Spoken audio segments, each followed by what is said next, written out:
What's going on, sports card hobby friends? Back again. It is another day, is another sports card video. Today we have the fun of analyzing Geoff Wilson, sports card investors, entrepreneur.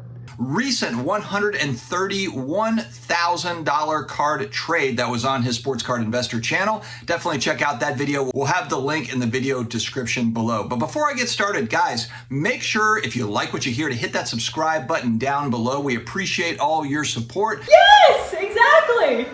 But the channel is a-growing and we're having a blast over here. Big shout out to today's video sponsor, MVPSportBreak.com. Promo code DAD5 with the link below will get you 10% off your entire order on the website, as well as free shipping over $500. So definitely check out MVPSportBreak.com for new product, new releases, as well as all of your sports card supplies. All right, so Geoff has been doing quite a few of these types of videos lately where it's buys and sells and it's trades, and he does ask for feedback on these sorts of things. And so here we are offering feedback. And there was other videos that I saw too that were offering feedback on this particular trade, because it's always interesting. I think when it's not your money, it's not your cards, it's very easy to be kind of the armchair quarterback or the Monday morning quarterback and going back, oh, I would have done this instead, or I wouldn't have done that, or this or that, or whatever. That's what kind of makes these things pretty fun. And especially when you're talking about high-end cards like what Geoff is dealing in this video. You take the card and put it in the sleeve. You take the card and put it in the sleeve. You take the card and put it in the sleeve. And so the card at hand, the target card for Geoff, is the 2009 National Treasures Gold Jersey Auto Steph Curry rookie card, BGS 9. It is numbered out of 25. I believe it was number 16 out of 25. Beautiful card. I've seen other variations of this card as well, and this card in particular has a really, really nice patch. And I think that was a big draw for Geoff. Obviously, when you are looking at these types of cards, you're looking at all the different differentiators as to what could add value, take away value, and so forth. So, and that's part of the fun of analyzing, really, is you can have a high-end card like this that varies in price quite a bit based on the autograph, based on the patch, and it's not limited to just this card. It's many, many cards that have memorabilia tied to it and so forth. So beautiful card, and the guy is asking $150,000 for the card, and so they start talking trade. Now, what Geoff has in his case that is appealing, and I can understand exactly why it would be appealing to this guy, is he's got 51 Bowman Mickey Mantle. He's got Gaudy Babe Ruth. So he's got some really nice vintage stuff that is in the case, along with also really nice modern stuff as well. Geoff's got some really high-end modern. He's got some vintage. And so they pull out a few cards. One thing that struck me right away is, if you listen to this video, the three cards, and I'll put a picture up here, it's two 33 Gaudy Ruths, as well as the 51 Bowman Mantle. I believe it's in a PSA 5. Equal up to about 60,000 of trade value. And what kind of struck, again, like what I thought was kind of interesting is when we're talking about he's trading for the Steph Curry card, and you've got three monster cards in the hobby, vintage cards, that add up together to be $60,000. I was actually surprised. I don't follow closely the price points up and down on those Babe Ruths or the 51 Bowman Mantle, but I was just thinking, wow, it's amazing to me that that 51 Bowman Mantle in a PSA 5 is valuated about $17,000 to $20,000.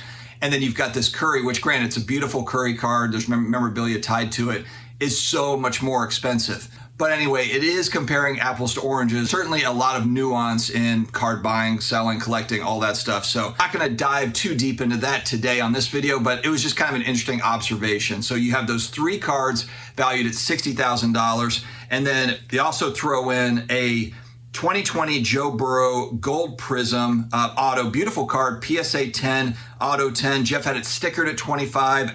The guy asked, can you do 18 on it trade? Geoff said yes. There was a Kobe Refractor PSA 10, maybe 2008, I believe. I think they valued that at $3,000. And then a 2003 LeBron SP Auto rookie card, PSA 10, Auto 10 grade card. And so that equals about, I think it was like about 100 grand. And then Geoff ended up putting in 30,000 of cash on top of it to equal out to the $130,000. There's moving parts here that I want to talk about.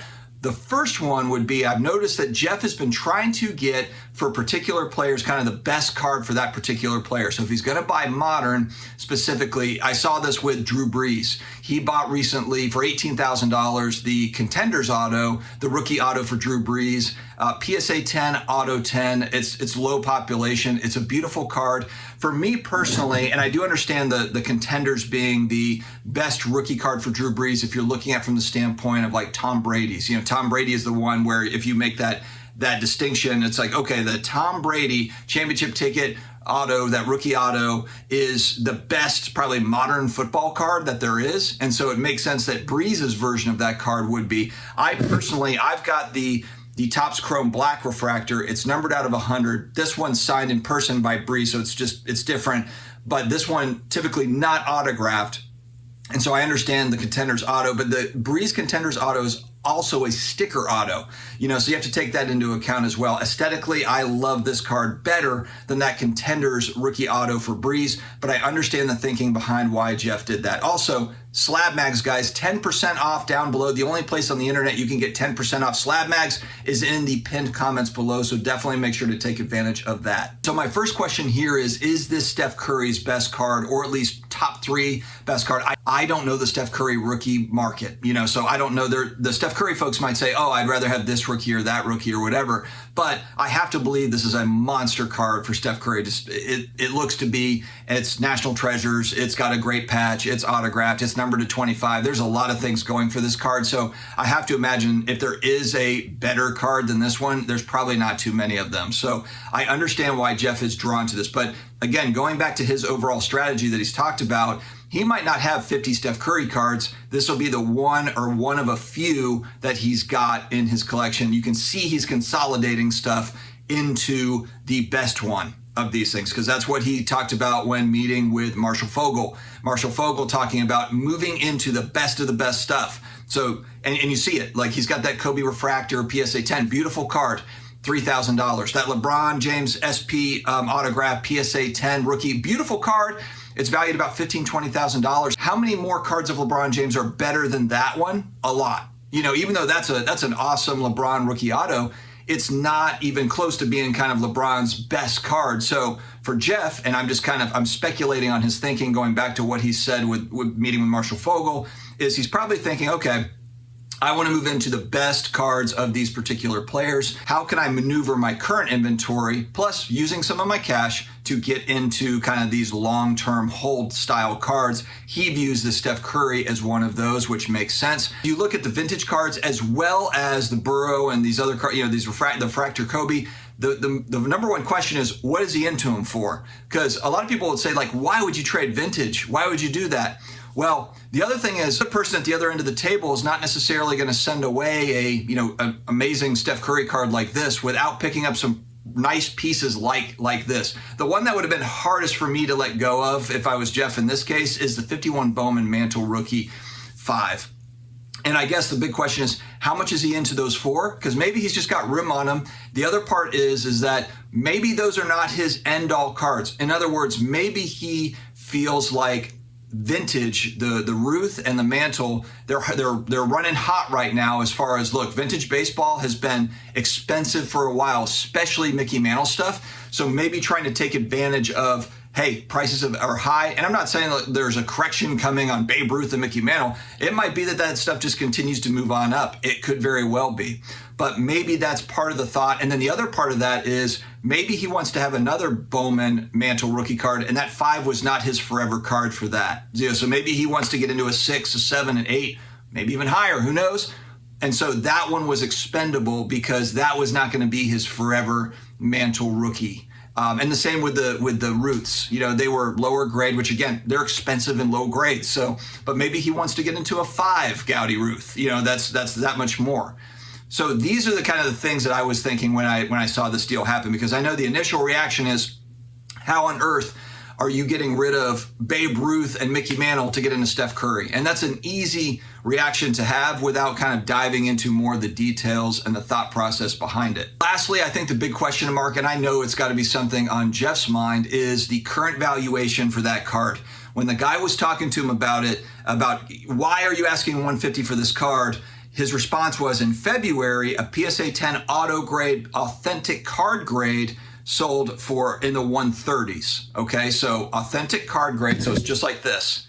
It's just like this one, authentic card grade, 10 auto grade, sold in the 130s. And then he said Golden Auctions has one now that's got 2 weeks to go. It's a BGS 9.5, but the auto grade is a 9, which auto grade 9s, it does stink because it's just tough to buy it. I mean, it depends on what that auto looks like. You know, is it really bad and maybe it deserved that 9? Or is it something where the grader that day, you know, maybe looked at it funny, you know, and gave it a 9. I mean, look, I've seen auto grades all over the place where I'm like, how did that get an auto grade 10? And how did that one get a 9? I mean, it's just like with grading cards, you know, but the auto grade is especially important on these high-end cards like that. But I guess my question, and I know, again, because I've heard Geoff talk about this too, is that current valuation about $130,000. Is there room to drop on that given that the Warriors, you know, their GM just left? Is the team about to be blown up? Is Steph Curry about to have kind of a lackluster last couple of years? And, you know, Steph Curry entering the twilight of his career,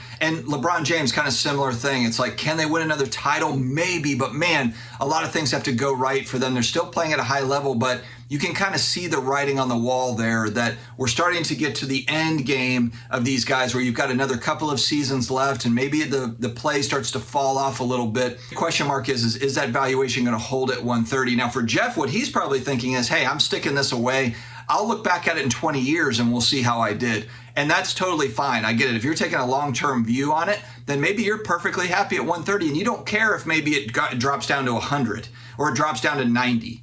Because eventually you feel that, hey, Steph Curry, the legacy of Steph Curry is going to carry on 20, 30 years down the road. Could very well be the case. But that to me would be the big question. And that's, again, the tricky part with these types of cards. They don't sell very often. You know, so it's easy to say, like, you know what, you could buy this in a year. Why don't you just buy it in a year? Why don't you buy it in a year and a half, 2 years, when Steph's like really getting to the end of his career and you could probably get a better deal on it. But you might not get that copy again that's got that nice of a patch. You don't know what the buyer pool will be like at that point. There might be more people looking to buy that particular card. That's why the scarce stuff, sometimes you just have to take your shot at it, especially if you're thinking about holding on to it for a long time. So I thought it was an interesting trade. I understand both sides of it. I can understand why the guy trading it was probably thinking, you know what? If I can get kind of as much as I can for this now, I think it's going to come down a little bit more. He might be right. And then he was also getting into vintage cards that are highly desirable. So it's almost like getting, I mean, it's tough to say liquid cards and collectibles, but those are very liquid cards. You know, PSA 5 Mickey Mantle, 51 Bowman, and then Gaudy Roots, you're not going to have trouble selling those cards. And so, you know, maybe that was a thought for him. I can understand on both sides really. And then I can see what Geoff is like, hey, look, not a lot of these sell. I get it. Interesting stuff. It's always fun to analyze the lifestyles of the rich and famous, the Geoff Wilsons, the Shines, these guys that buy and sell these monster cards, and when, especially when they show kind of what they traded for and how they did it, it is fun to analyze. So let me know your thoughts in the comments below, friends. Stay healthy, stay awesome, and I will talk to you again later.